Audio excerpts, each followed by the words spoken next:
Bonsoir à toutes et à tous et ravi de vous retrouver comme tous les soirs sur Média TV dans 60 minutes pour comprendre. Nous sommes le jeudi 25 février et nous sommes en direct. Et pendant 60 minutes, vous le savez, nous allons essayer de mieux comprendre ce qui fait l'actualité nationale et internationale. Avec vous, vous pouvez réagir sur les réseaux sociaux, sur la page Facebook de Média TV ou sur le compte Twitter de l'émission, sur le hashtag 60MPC. Vos questions et vos réactions nous permettront d'alimenter notre discussion de ce soir avec les invités qui ont accepté de nous rejoindre. Ce soir, Maître Amin Znibel, vous êtes président du Conseil régional des notaires de Rabat et vous êtes notamment responsable du système d'information Tawtir.ma. Merci d'avoir répondu à notre invitation. Maître Younes Anibar, vous êtes avocat au barreau de Casablanca. Et Maître Amin Faisal Benjeloun, vous êtes notaire à Casablanca, ancien président de la Chambre nationale du notariat moderne du Maroc. 3 maîtres sur le plateau. Je me sens un peu bête ce soir, mais ça donnera de la longueur à ce plateau.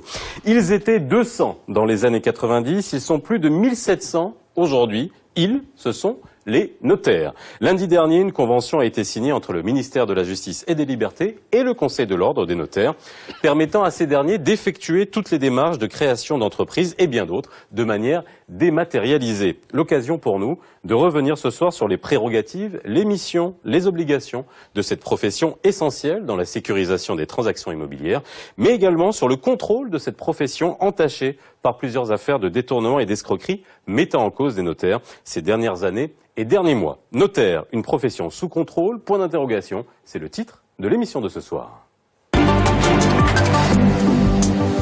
Garant de la sécurité juridique, conseiller, médiateur, les rôles du notaire sont nombreux.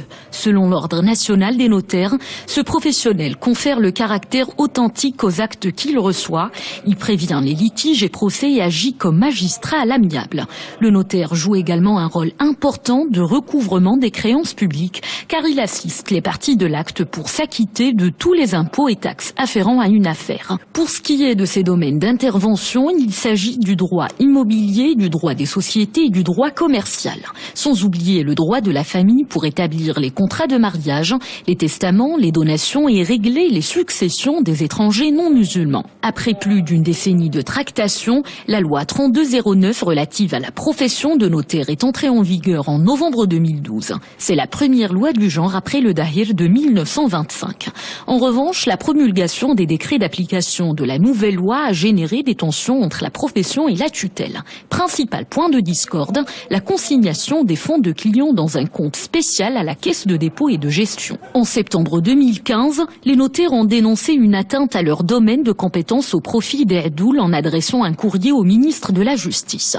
Et pour cause, l'avant-projet pour la révision de la loi C03 relative à la réforme judiciaire. Un projet de loi qui prévoit la nouvelle dénomination Adoul notaire et l'élargissement des compétences des Adoul pour couvrir la notification des contrats et la réception de fonds en rapport avec ces mêmes contrats. Durant l'année 2015, les scandales se sont succédés dans les rangs des notaires marocains. En avril 2015, le parquet général de Ben Slimane a ordonné l'incarcération d'un notaire de Bouznika qui a volé plus de 10 millions de dirhams à ses clients. En juin 2015, une notaire a été mise en détention à la prison locale de Marrakech pour avoir détourné 10 millions de dirhams. Le 19 août 2015, le procureur général du roi à Casablanca a lancé des mandats d'arrêt contre des notaires accusés d'abus de confiance et de détournement de millions de dirhams issus de dépôts de clients. 3 notaires ont été arrêtés à Berchid, à Bouznika et à Casablanca. Au Maroc, le notariat a fait son apparition en 1913. C'était dans le cadre de la modernisation des institutions du pays. Aujourd'hui, pour exercer ce métier, il faut passer un concours d'accès au centre de formation professionnelle des notaires après une formation d'1 an et un stage de clerc de notaire de 3 ans.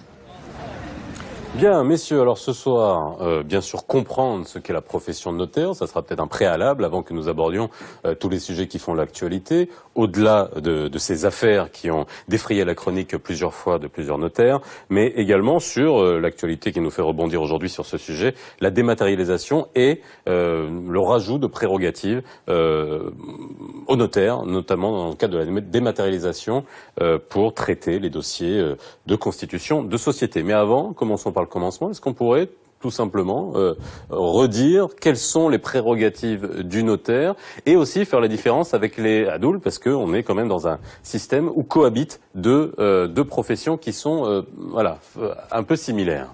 Si ce n'est pas. Oui, Bonsoir Monsieur Tedlaoui, je vous remercie d'avoir choisi le thème sur notre profession, le notariat. Alors le notaire tout simplement c'est un délégataire de la puissance publique, d'une partie de la puissance publique, habilité à conférer l'authenticité aux contrats et aux actes, aux conventions pour lesquels les parties veulent conférer l'authenticité.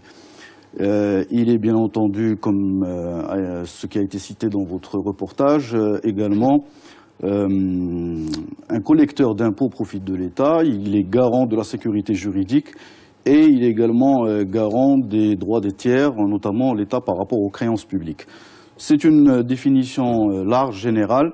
Par rapport à la différence entre le notaire et la doule, je pense au-delà de la forme et des conditions d'inscription à la profession, il y a 3 principales modifications qu'on pourrait citer. D'abord, par rapport à l'authenticité elle-même, le contrat notarié, celui qui est établi par un notaire,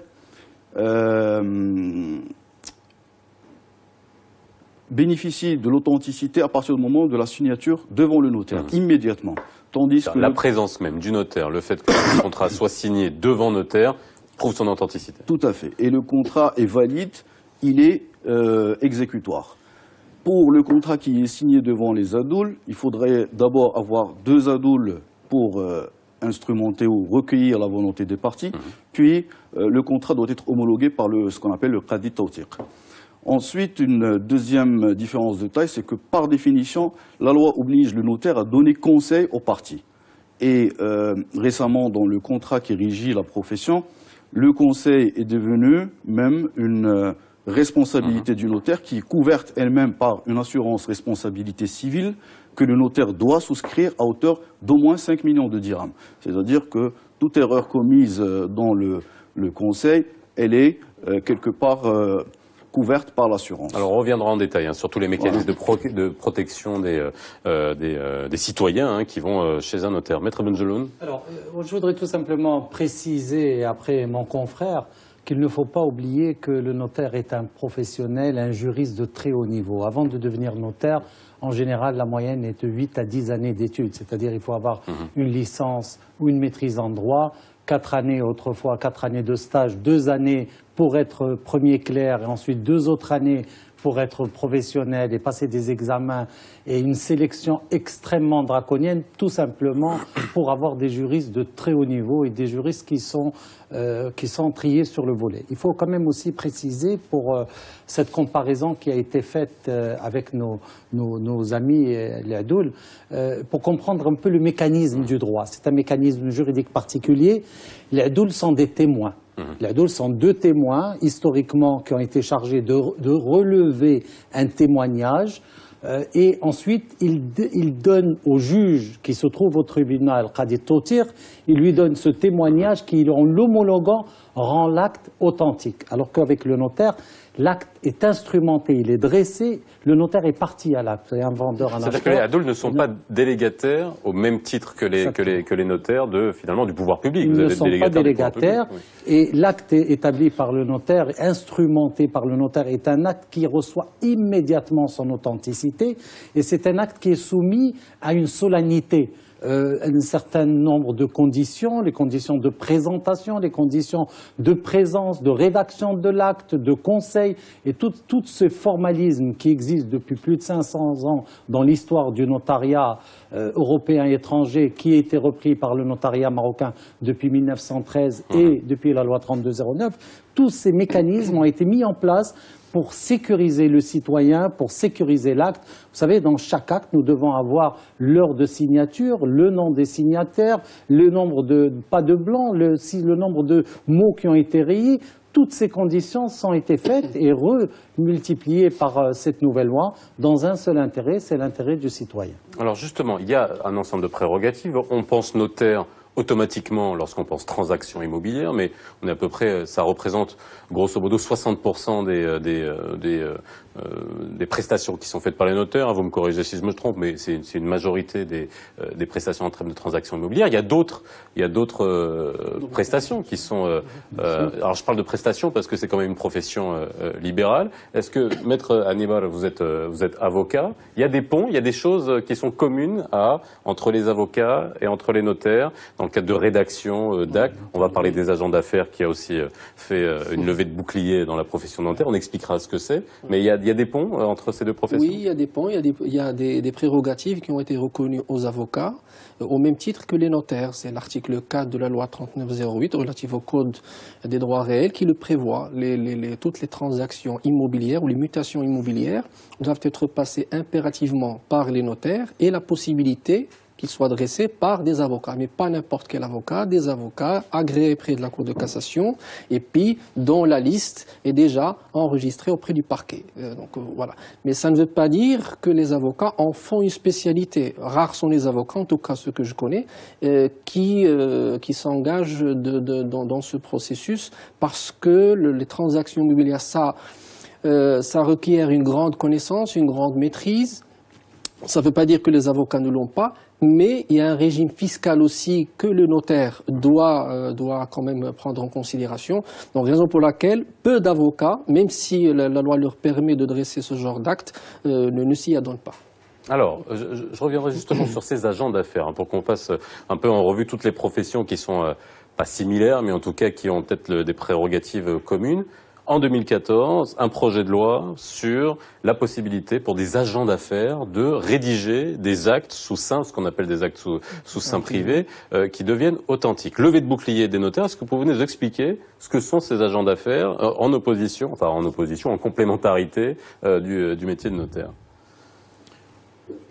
En complémentarité, je ne sais pas, mais de toutes les façons, nous, en tant que notaires, on a considéré que pour garantir la sécurité juridique, il fallait des critères, il fallait avoir des conditions de fond et de forme qu'on ne retrouvait pas dans cette loi.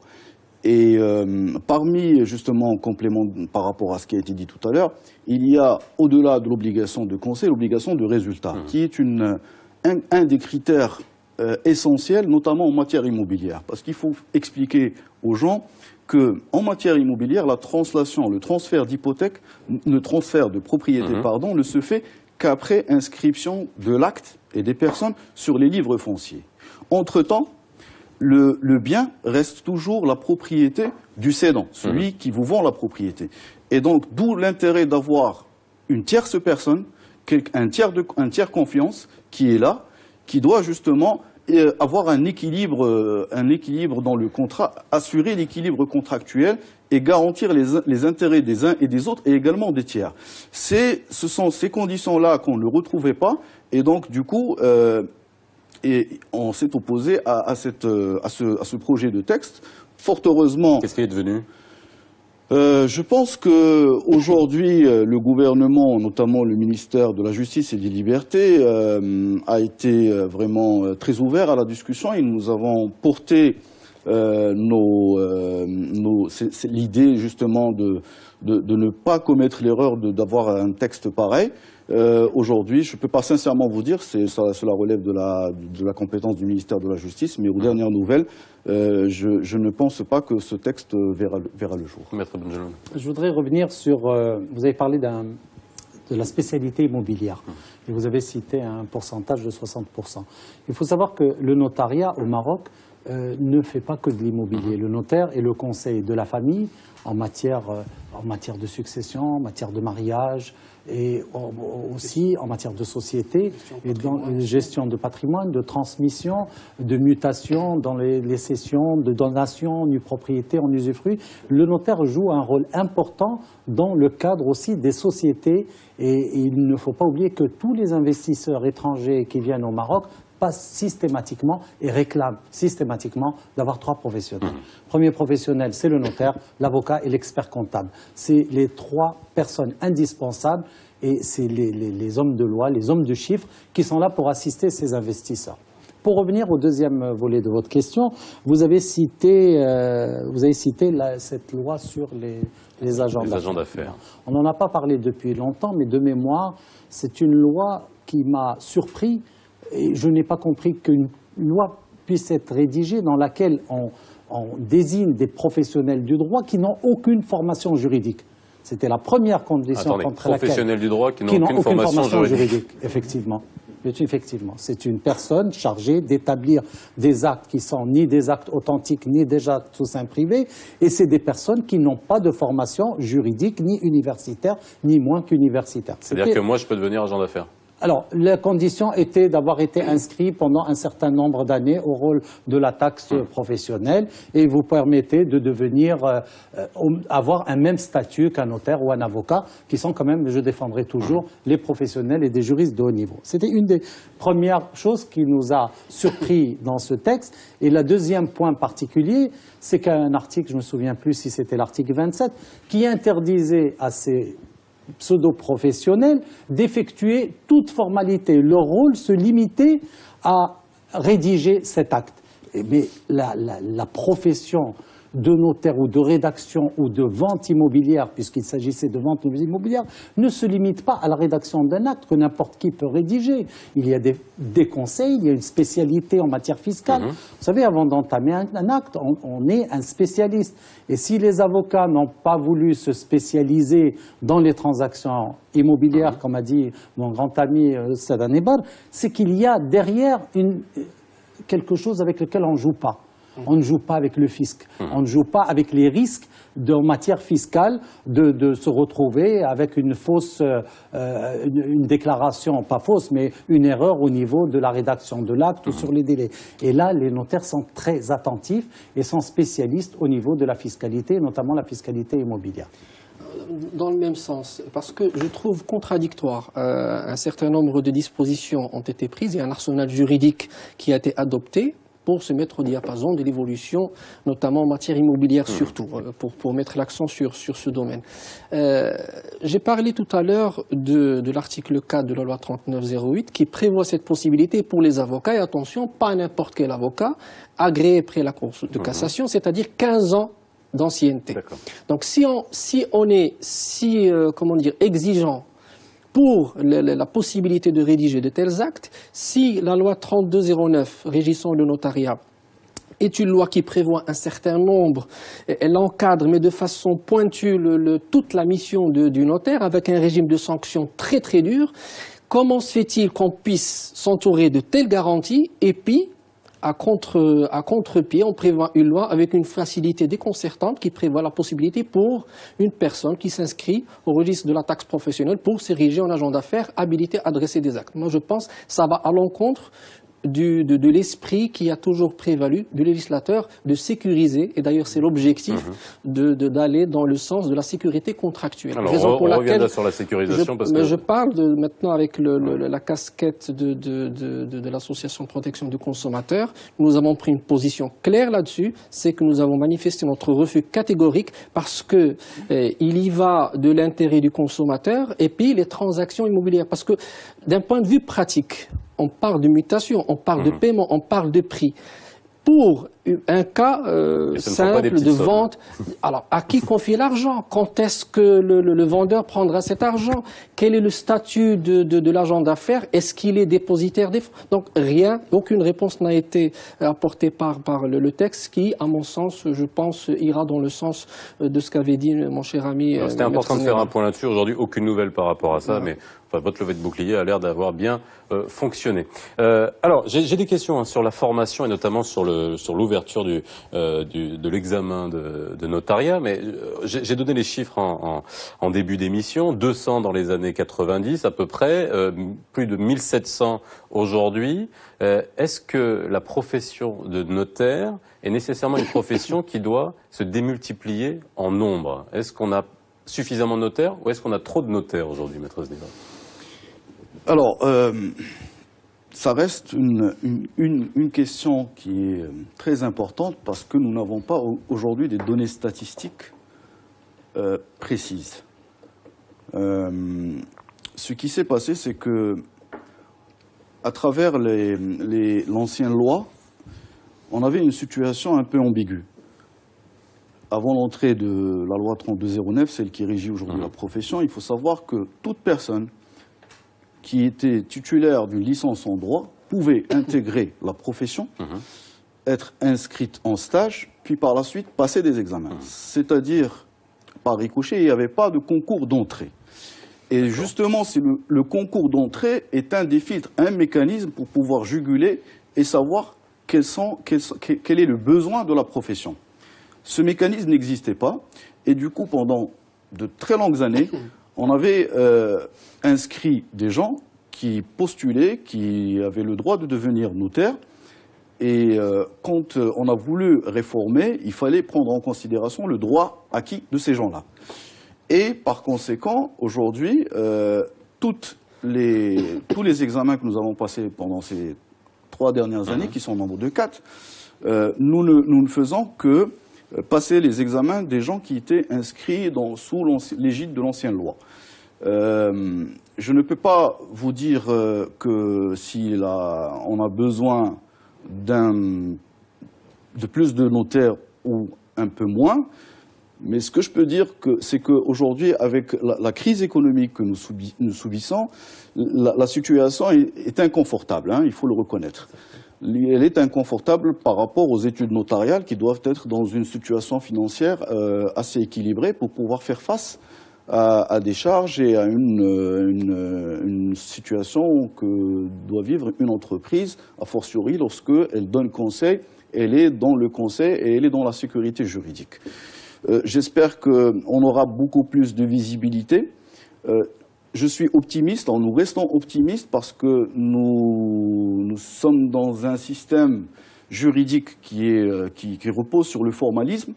Et nous avons besoin de professionnels. Les Marocains ont besoin d'un corps professionnel qui soit fort, qui soit bien réglementé, qui soit là pour les assister, pour leur donner conseil en matière juridique, pour que justement qu'il y ait moins de litiges, pour qu'il y ait des contrats qui sont formés et conçus de manière, je dirais, juste. Alors, Maître Benjeloun, moi, vous savez, je connais beaucoup de notaires, je discute beaucoup avec des notaires en coulisses, à la radio, je rencontre énormément de notaires, on reçoit énormément de dossiers de gens qui ont des problèmes avec des notaires, mais les anciens notaires nous disent, exactement, c'est ce qui m'a fait poser la question, il y a beaucoup de notaires aujourd'hui qui arrivent sur le marché, qui ouvrent des études et qui, voilà, sont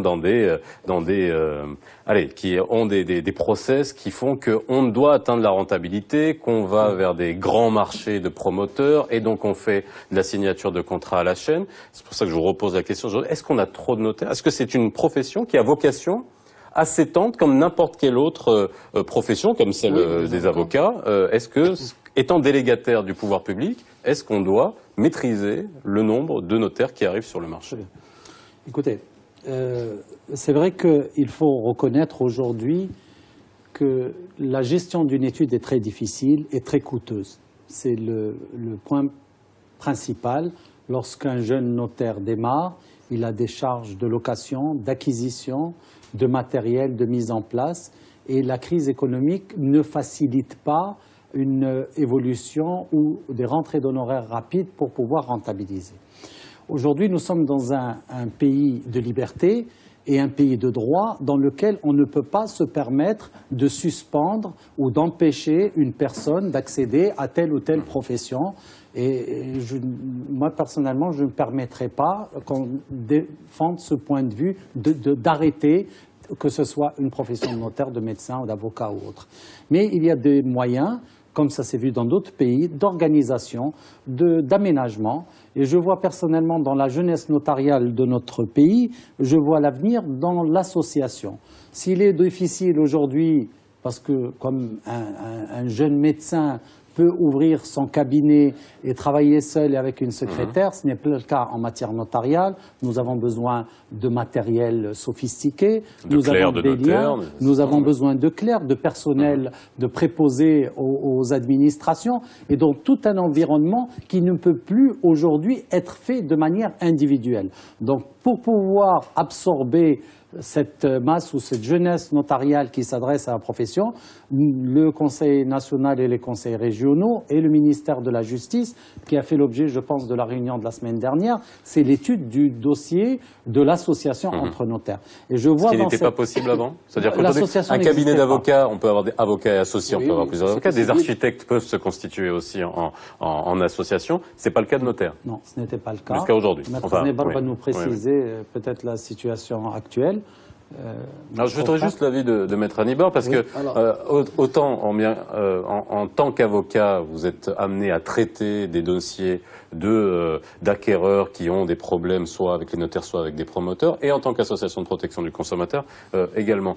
L'arrivée massive, conjuguée à, on va dire, l'explosion de la bulle immobilière qu'on a vécue il y a quelques années, est-ce que ça influe sur la qualité, finalement, du notariat au Maroc? Ça influe plus sur le comportement. Vous avez aujourd'hui la recherche du gain fait que il y a certains notaires, pas tous, j'insiste, pas tous, certains notaires qui ont recours à des pratiques qui vont à l'encontre, je dirais, même de la noblesse de la profession. On ne rend pas service à la profession en adoptant une posture telle que, donc je vais vous donner quelques exemples. Par exemple, des notaires qui ont l'avantage ou qui cherchent le gain et ils ont des promoteurs pour la vente d'un certain nombre d'unités. Donc on penche plus vers cet intérêt de ne pas perdre le promoteur comme client, mais parfois au détriment des intérêts des acquéreurs. Un exemple simple, vous avez très souvent des acquéreurs qui ont été confrontés à un refus catégorique de la part d'un certain nombre de notaires pour la reconsidération d'une clause dans le contrat. Je ne suis pas d'accord sur cette clause. Le notaire, il est le rédacteur du contrat, il est censé incarner l'équilibre et puis la neutralité surtout.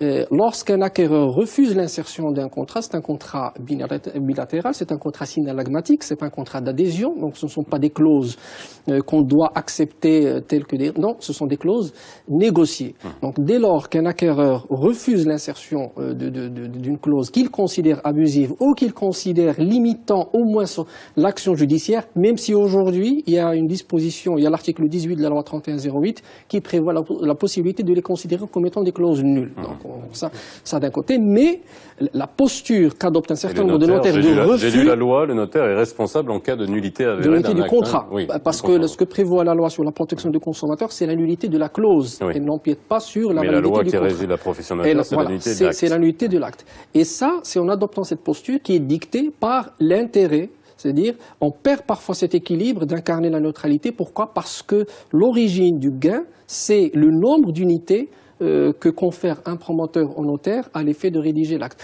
Donc c'est le genre de problème auquel sont confrontés très souvent les consommateurs de façon générale. Tout ce qu'on demande, c'est au moins que le notaire puisse adopter cette posture de neutralité. Écoutez, vous n'êtes pas d'accord, le contrat ne sera pas signé, et puis essayer de régler le problème avec le vendeur directement. Mais prendre position, ça déséquilibre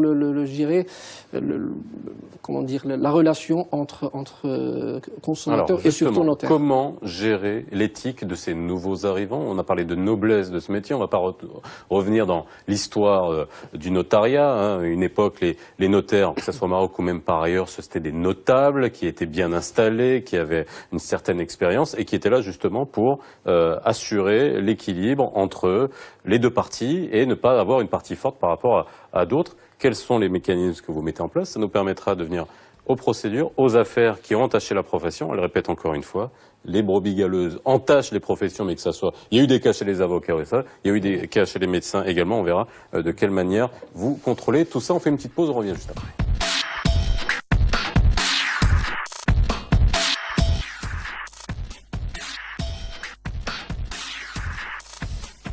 Deuxième partie, 60 minutes pour comprendre. Notaire, profession sous contrôle, c'est le titre de l'émission de ce soir, si vous venez de nous rejoindre. Alors, juste en réaction à ce que disait Maître Hannibal tout à l'heure, par rapport finalement, on va parler des scandales qui sont finalement, lorsqu'on prend d'un point de vue statistique par rapport au nombre de transactions immobilières, bon, il faut quand même relativiser les choses. C'est spectaculaire et c'est normal que les gens en aient peur, mais il y a aussi tous ces déséquilibres qui peuvent être quotidiens et qu'on peut voir au niveau des études notariales. Quels sont les mécanismes qui sont prévus pour justement être garant de l'éthique au niveau des études notariales, garantir l'équilibre entre eux?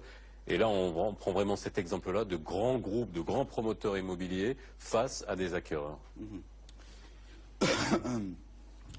Bien, écoutez, déjà, l'arsenal juridique a été mis en place justement dans l'objectif de contrecarrer tout cela. Et il faut savoir que malheureusement l'ancienne loi ne nous permettait pas de mettre en place ce genre de contrôle.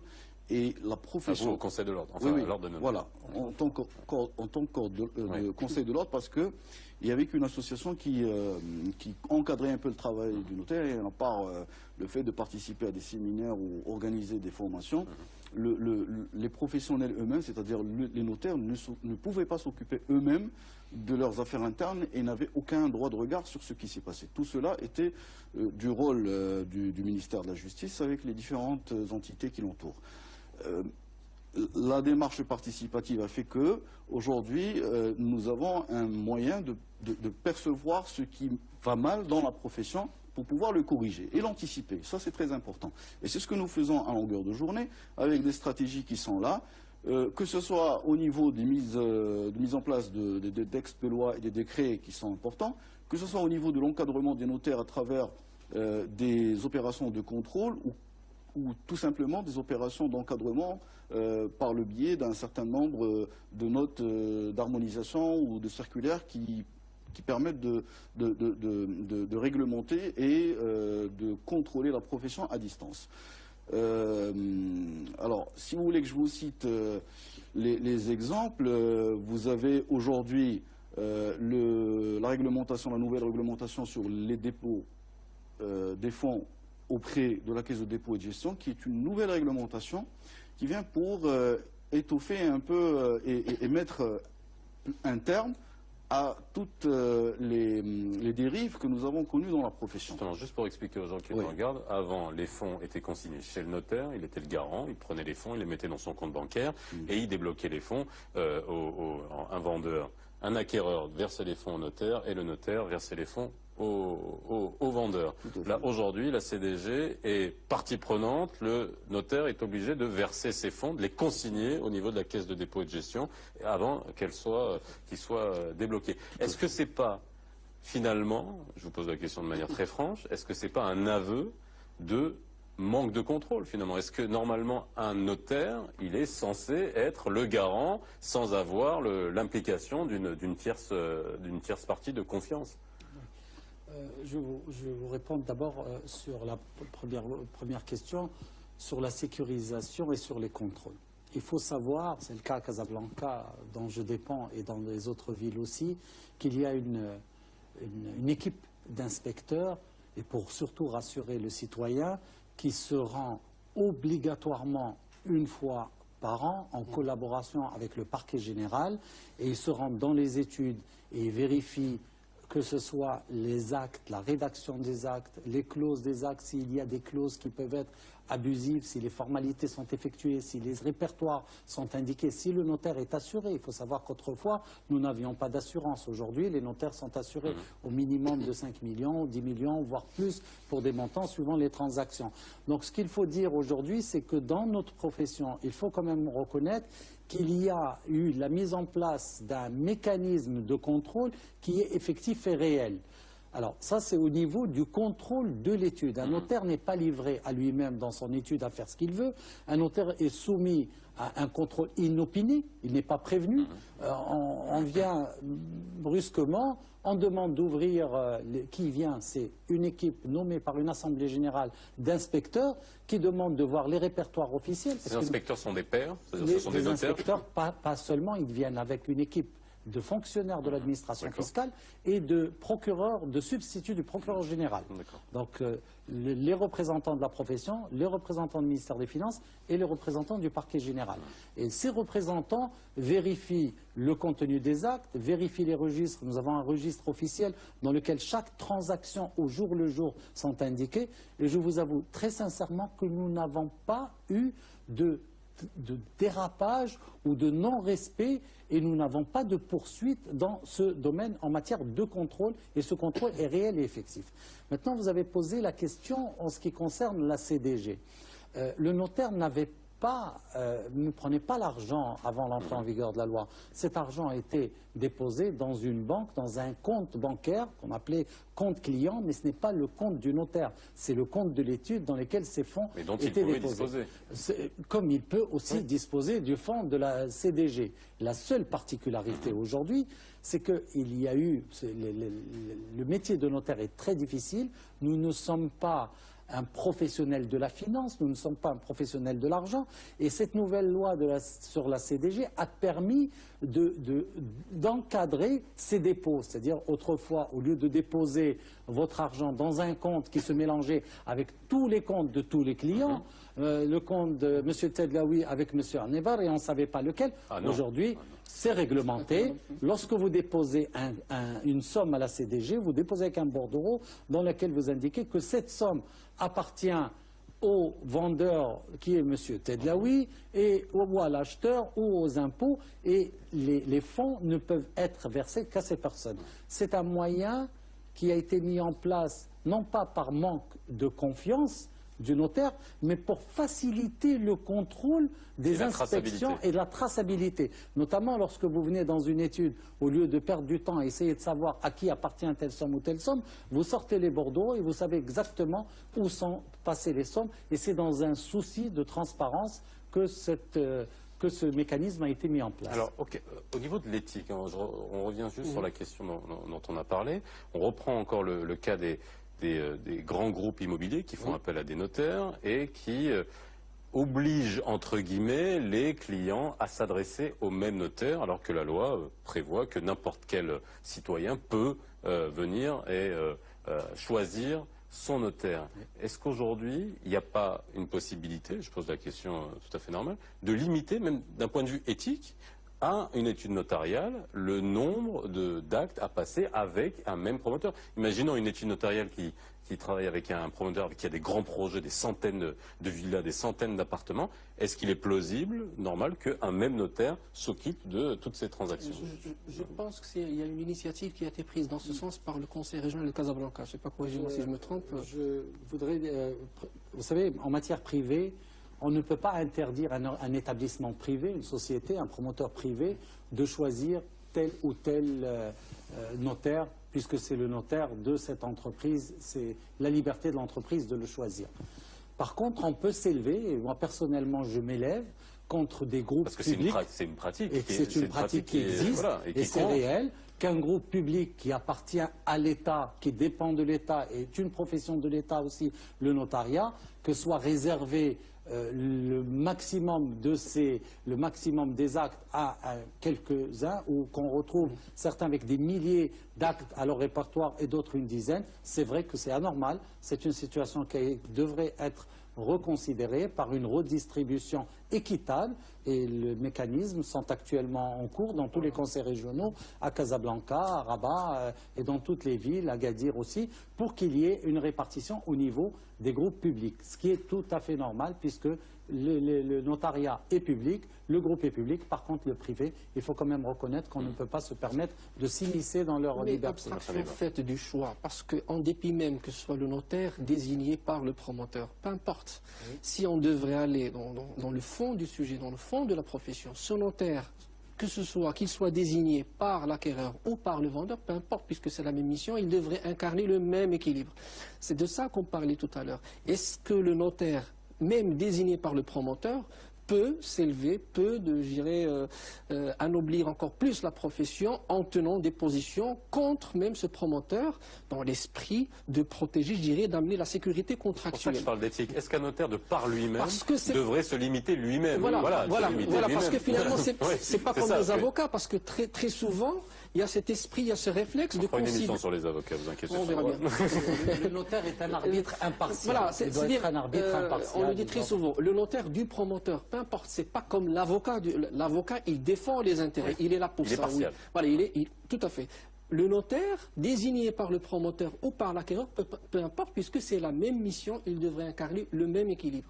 Est-ce qu'il y a des sensibilisations dans ce sens-là? Est-ce qu'au niveau de l'ordre, vous avez pris ce problème à bras-le-corps? Parce que J'insiste dessus parce que c'est quand même un des points, un point focal de la garantie d'avoir l'impartialité du notaire. Absolument. Alors, le Conseil de l'ordre ne cesse et a toujours fait de sensibiliser, il est en train de sensibiliser les promoteurs, que ce soit les promoteurs publics ou privés, pour justement arrêter cette pratique, cette façon de faire. Et également, nous nous adressons aux notaires. C'est de gros sous, hein, et nous nous adressons également aux notaires parce que l'une des conditions que doit respecter le notaire, c'est son indépendance et son impartialité et sa neutralité. Ce sont des garanties intrinsèques reconnues dans le notariat de manière universelle. Tous les notariats, vraiment, ils sont à cheval sur ce point-là. Et dernièrement d'ailleurs, nous avons adopté un code de déontologie où nous mettons l'accent sur la question de la neutralité et de l'impartialité, de la neutralité et de l'indépendance du notaire. Autre chose, nous travaillons également pour arriver à tarifer les honoraires du notaire. C'est très important parce qu'aujourd'hui, ce qui fait la différence entre tel et tel notaire et le choix est déterminant chez le promoteur à partir de la concurrence en matière d'honoraires. Et donc, nous avons porté nos doléances auprès du ministère de la Justice pour renforcer justement cette question d'indépendance en mettant en place un tarif qui soit universel, qui soit appliqué chez tout le monde. À ce moment-là, seule la compétence et seule... Vous étiez contre à un moment, non? Non, jamais. Non. Sur la tarification, Non, on va dire, jamais, sur l'uniformisation de la tarification. Oui. Non. Le Conseil de l'ordre a toujours milité pour avoir une tarification parce que nous considérons que nous menons une mission d'intérêt public, nous sommes un service public en grande partie et nous avons le devoir de respecter les normes dont vous avez parlé.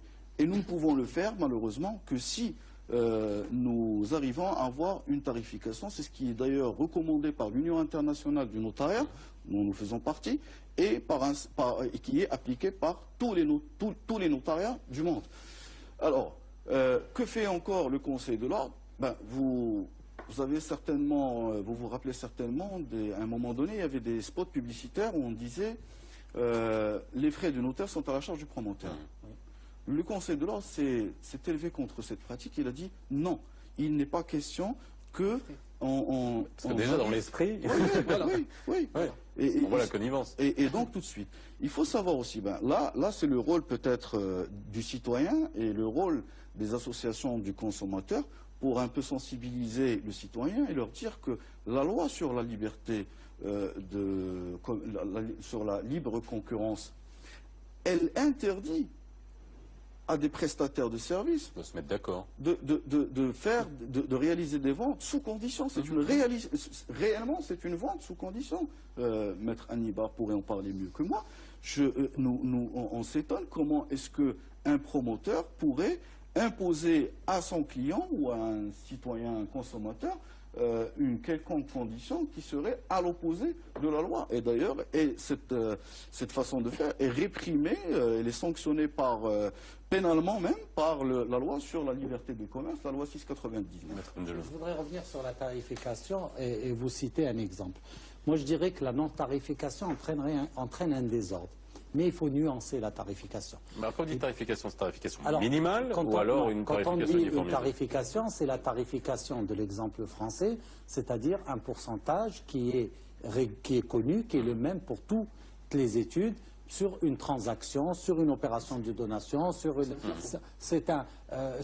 non, on ne peut pas dire, c'est pas ça, ni un plafond, ni un minima, ni un maximum, c'est l'émolument. Ça s'appelle un émolument, c'est-à-dire c'est le montant à payer, comme en matière fiscale, comme en matière de conservation foncière.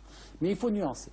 Il faut nuancer parce que vous pouvez avoir des transactions qui peuvent se faire en 2-3 jours, comme avoir des transactions qui peuvent durer 2 ans, des transactions dans lesquelles il peut y avoir un travail supplémentaire, il peut y avoir des recherches, il peut y avoir des difficultés en matière de saisie, en amont, des purges à effectuer. Et pour ça, il faut, comme ont fait les Français, et ça marche très bien, ce qu'ils appellent la tarification de l'article 4, c'est-à-dire c'est des actes en libre. C'est-à-dire tout ce qui est obligatoires comme les ventes immobilières, le social sont tarifés, mais si on vous demande une prestation complémentaire, là, vous pouvez avoir une tarification libre. Alors l'exemple de la tarification, je citerai l'exemple du Québec. Le Québec, je me suis rendu à la Chambre, il y a quelques années, à la Chambre du Québec, notariale du Québec, et ils sont même venus nous voir à Marrakech pour nous faire part de leur expérience sur la tarification. Le Québec était tarifé jusqu'à une certaine année, une certaine période, et le notariat se portait très bien, le circuit était bien régulé. Il y a eu une suppression de la tarification, immédiatement après des dumpings importants, un désordre, et puis le notariat n'arrivait plus à s'en sortir puisque certaines études avaient beaucoup de travail et d'autres n'avaient pas du tout de travail. Donc la tarification, ils se sont rendus compte les Québécois, c'est un moyen de réguler, le marché et un moyen aussi de permettre à tous les cabinets de pouvoir travailler honorablement. Ce qu'on peut reprocher dans l'action, parce qu'il y a un sujet que nous n'avons pas traité et qui nous concerne, nous, en tant qu'association de protection du consommateur. Je commencerai d'abord par un élément important, c'est que nous sommes en partenariat avec le Conseil national. Ça veut dire qu'il va dire quelque chose de méchant après. Non, parce que tout simplement... il y a des problèmes, il y a des cas qui ont défrayé la chronique pendant une certaine période. Les médias ont fait état de quelques cas, mais j'insiste sur un élément, ce n'est pas parce qu'il y a de réclamations, parce qu'on nous pose la question du nombre de réclamations que vous recevez au guichet consommateur. Ce n'est pas en nombre de réclamations qu'on juge la profession, ou bien même pas la profession, d'ailleurs c'est le point que je voulais aborder tout à l'heure. C'est pas au nombre de réclamations, c'est au nombre de cas jugés par les tribunaux avec des décisions devenues définitives. Donc c'est pas parce qu'il y a plainte, c'est pas parce qu'il y a réclamation qu'il y a nécessairement faute professionnelle. Donc ça, d'un côté. Deuxièmement, ce n'est pas des problèmes du notariat, c'est pas un problème de la profession, c'est un problème de quelques notaires. Ce sont des cas isolés pour ne pas tomber dans la confusion de considérer qu'il y a un problème avec la profession. Nous, notre position au sein de l'association de protection du consommateur, c'est de considérer nos notaires comme le seul garant, c'est la seule profession aujourd'hui qui garantit avec un texte clair, avec des conditions et des contrôles draconiens, c'est la seule aujourd'hui profession qui permet aux acquéreurs d'avoir des contrats sécurisés. Bien sûr, il y a des cas isolés. Ce qu'on reproche éventuellement à la date d'aujourd'hui, on sait que bon, il n'y a pas eu assez de temps pour pouvoir obtenir des décisions de la Cour de cassation, parce que ça prend un certain nombre d'années. C'est l'absence de sanctions. On ne sait pas, je demande aujourd'hui, à ce que le Conseil national puisse faire part des cas où des sanctions ont été prises. C'est ce qui permettra, de consolider la confiance, de dire que les acquéreurs puissent vivre avec l'idée de dire attention, il y a un conseil de l'ordre qui, en cas de dérapage, en cas de faute professionnelle, on prend des sanctions. Effectivement, tout ce que vous avez dit tout à l'heure par rapport au dispositif, au dépôt, à la conciliation, à la CDG, on est parfaitement d'accord, mais il faut qu'il y ait des sanctions à l'effet de mettre plus les acquéreurs en confiance. Alors justement, au niveau de l'ordre, est-ce que vous êtes suffisamment...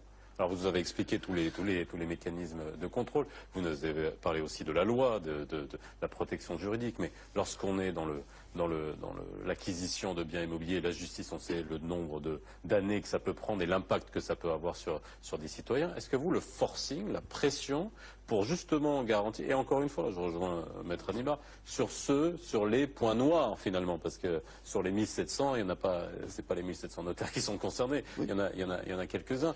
Est-ce que vous êtes suffisamment présent? Est-ce que vous êtes suffisamment aussi communicatif pour faire comme ce qu'on fait ce soir, essayer de rassurer, comme ce que fait Maître Benjeloun, les gens qui, lorsqu'ils entendent tous les scandales qu'on a entendus dans le reportage, que ce soit Ben Slimane, que ce soit Bznecha, que ce soit tous ces grosses affaires qui se chiffrent en dizaines, voire en centaines de millions de dirhams, qu'est-ce que vous pouvez dire aux gens aujourd'hui lorsqu'ils entendent ce type d'affaires? Alors, absolument, le Conseil de l'ordre, il fait énormément de choses pour justement arrêter ce genre de pratiques et peut-être cette façon de faire que nous condamnons fermement. Et parce que là, c'est de l'escroquerie, c'est de la malhonnêteté, c'est pas de la... Voilà, c'est... Oui. Alors, peut-être qu'on ne fait pas assez en termes d'anticipation, si vous voulez. Hein, l'idée principale, ça serait d'arriver à prévenir mieux que guérir. Il faut prévenir Et pour cela, il faut frapper très tôt, c'est-à-dire essayer d'être réactif. Et c'est ce que nous essayons de faire, en tout cas, c'est le travail des conseils régionaux. Et là, il y a effectivement une disparité, mais je peux vous assurer que, au niveau des conseils régionaux, nous agissons à chaque fois qu'il y a une plainte, une manifestation de la part des citoyens pour justement essayer de savoir quelle est la nature du problème. Des fois, on arrive à mettre un terme et on concilie les deux parties, on arrive à trouver des solutions de manière amiable. Ou des fois, on n'a pas de solution, on est obligé de prendre une décision pour dire que le notaire a fauté, qu'il a commis une erreur et qu'il faut qu'il passe en commission de discipline. Et toute la question de la crédibilité de la profession que nous sommes en train de construire petit à petit. Les outils sont nouveaux, nous nous adaptons, la loi est entrée en vigueur il y a 3 ans, nous avons élu des conseils régionaux et tout s'est bien passé, ils fonctionnent, ces conseils régionaux fonctionnent, ils prennent leurs responsabilités. Il y a des inspecteurs qui sortent pour faire des constats lorsque, par exemple, on considère qu'il y a un abus de la part du notaire et que à partir de la plainte, il y a un certain nombre de faits qui sont, disons, avérés, qu'il nécessite vraiment nécessite d'approfondir les recherches au niveau sur place chez le notaire. Une prise en charge voilà. de la part du conseil. Peut-être que ce n'est pas assez, ce n'est pas assez Il y a visible. déjà eu des radiations Oui. Ah oui, bien sûr. 4 en l'espace d'une année. 4 notaires ont été radiés. Une notaire, malheureusement, a été déférée devant la justice pour une question d'escroquerie. 1 an auparavant, on l'avait radié. Le Conseil de l'ordre l'avait radié 1 an auparavant. Maintenant, c'est vrai qu'il y a des victimes, nous le regrettons, nous ne le dirons jamais assez. Nous essayons aujourd'hui également de travailler Il existe pour pas un fonds faire de garantie sortir, aujourd'hui. alors justement, voilà, ça faire arrive à cette sortir le question-là. fonds de garantie, et pas plus tard que lundi dernier, on avait une réunion avec le ministre de la Justice et des Libertés qui nous a informé que le décret relatif justement à la mise en place du fonds de garantie a été signé par le ministre des Finances et que maintenant il est dans le circuit de la publique. Parce que ce fonds de garantie, c'est quand même un fonds de garantie qui n'est pas nouveau, qui existe depuis très longtemps, et il y avait déjà un pourcentage sur les transactions qui était versé directement dans ce fonds de garantie, mais on n'avait aucune visibilité sur ce fonds. Alors, pour compléter ce que vient de dire mon confrère, je voudrais préciser qu'il faut savoir, et le citoyen doit le savoir, et je vous garantis que c'est vrai, que le notaire dans notre pays n'est pas livré à lui-même. On ne peut pas dire que le notaire peut faire n'importe quoi. Dès qu'il y a une plainte importante et que cette plainte au niveau du président du conseil régional, il se rend compte qu'il y a un danger, immédiatement, dans les 24 heures, sont dépêchés des inspecteurs avec le président du conseil régional et même parfois avec le parquet pour voir ce qui se passe dans cette étude. Il ne peut pas faire ce qu'il veut, il ne peut pas recevoir l'argent et faire ce qu'il veut. Alors, ça c'est pour la liberté du notaire. Le notaire est contrôlé par ses organismes et par ses pairs.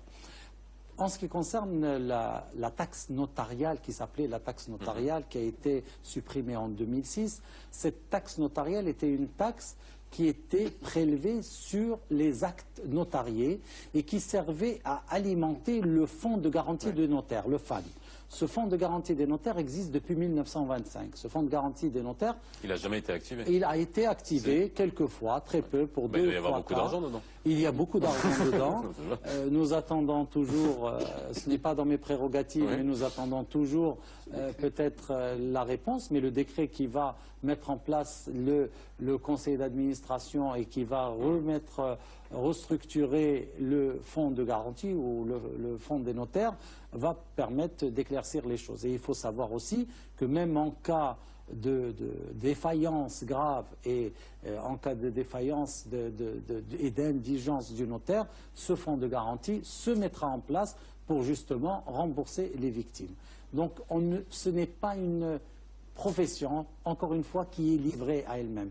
C'est une profession en laquelle les gens ont toujours confiance. Nous recevons des millions de clients chaque année. C'est vrai qu'il y a, vous les avez cités, 1, 2, 3. Vous-même, vous vous rendez compte que c'est des cas qu'on cite sur les doigts de la main, ce n'est pas des centaines ni des milliers. Et il faut aussi dire, parce que les projecteurs sont sur cette profession, ce qui est tout à fait normal, parce que c'est le patrimoine, un patrimoine d'une famille ou d'une personne, et ce qu'il y a de plus important.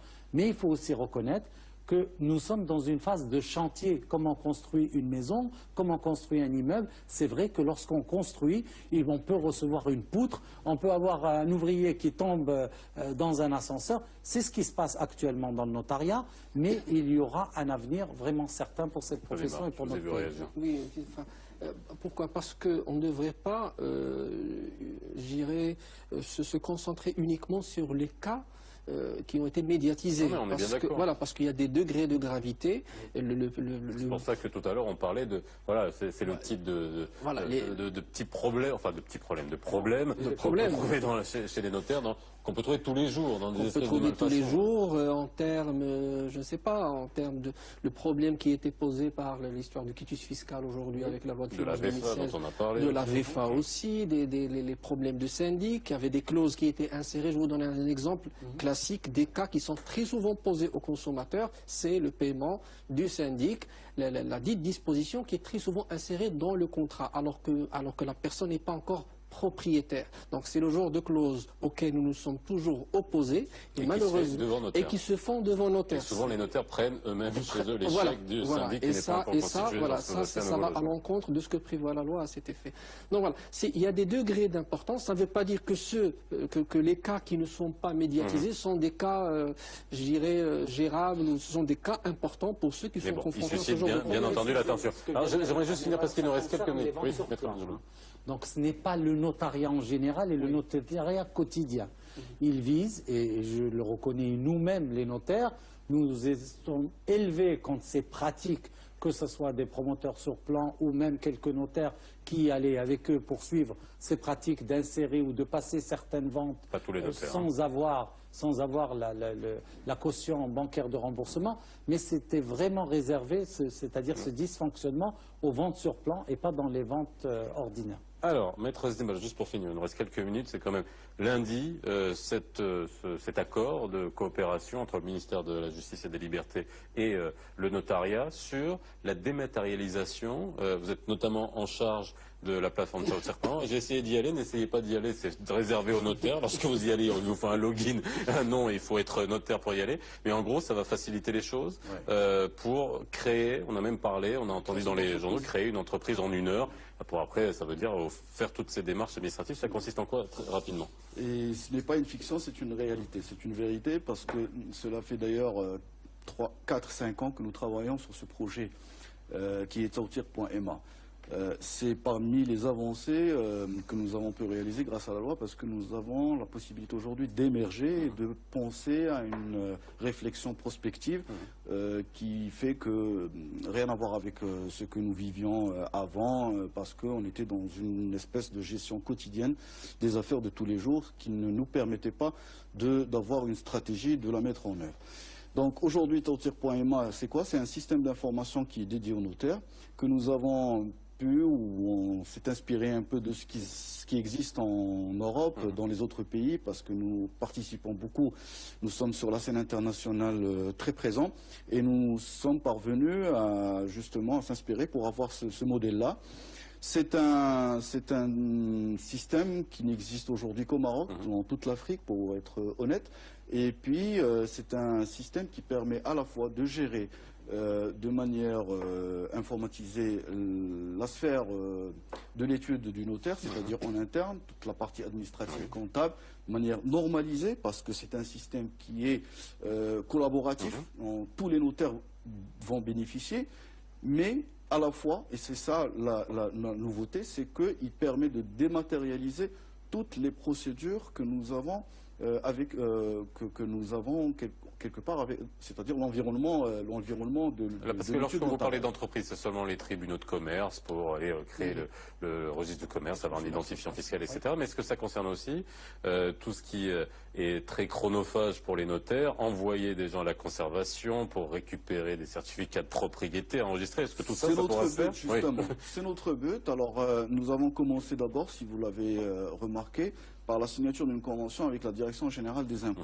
Parce que c'est le point d'ancrage, c'est le point d'entrée pour tout acte, toute opération, quelle qu'elle soit, que ce soit dans le domaine immobilier ou dans le domaine des sociétés. Donc nous avons commencé par la signature d'une convention qui nous permet aujourd'hui d'enregistrer nos actes de manière dématérialisée progressivement. Puis nous avons signé la dernière semaine une convention avec le ministère de la Justice pour justement créer cet environnement favorable pour la création de l'entreprise, puisque nous sommes aujourd'hui greffés. Et ce qui améliorera justement le climat des affaires, c'est ce qui a été mis en avant. Je suis obligé de finir.